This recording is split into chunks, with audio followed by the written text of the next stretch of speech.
Hi, sorry about that.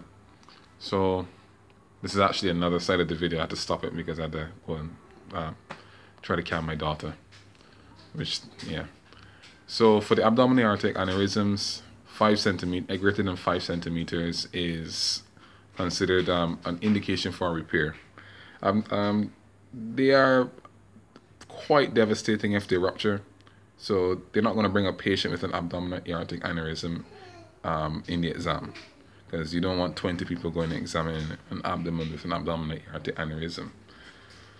So that's one thing that will probably be a zoning question. Like, for instance, they'll give you a paper and ask you to read the case, and they'll probably say something like the patient's blood pressure is low, their peripheries are cold and clammy.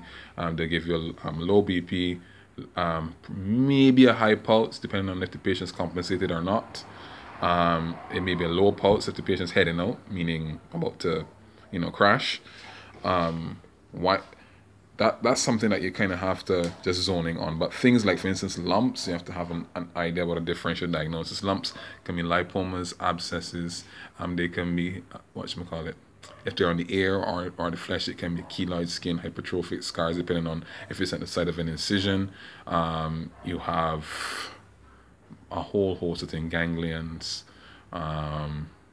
Those are the main ones. Ganglions will be, for instance, on the dorsum of the wrist, or sometimes it can actually be on the foot. I've seen a few on the foot. If you see swollen joints, you have to rule out rheumatoid arthritis, gouty arthritis, Hebner's and Bouchard's nose that you would find on patients with rheumatoid arthritis or osteoarthritis, things like that. Now, while it sounds like if it's a medicine examination, these are things, those like syndromes like rheumatoid arthritis and osteoarthritis are things that even orthopedic surgeons manage as well as rheumatologists. So even though it's kind of a medicine question, it's still something that can come. So some things will come back to you and you'll be like, whoa.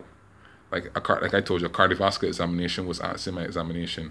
Now, that might seem like a totally irrelevant examination to a surgeon, but technically you need to be able to examine or do a cardiovascular examination.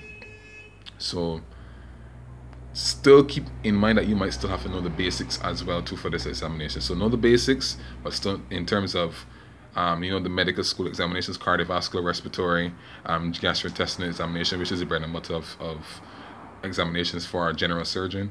CNS examination was asked. They like to ask things like examination of the lower limb. For instance, a person has spinal injury. Those are things that you have to know how to examine and have a kind of an idea, because I mean, some persons might not be very well versed in spine surgery, but still have an idea about, the deformities that would come in spinal in the spine. Sorry, like kyphoscoliosis, scoliosis.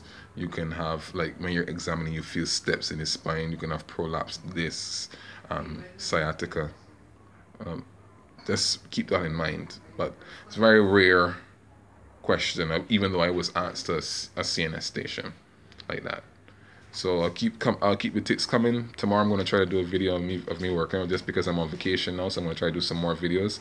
Try to keep pumping out videos. I hope you like the videos. If you like the videos, please subscribe. Signing out.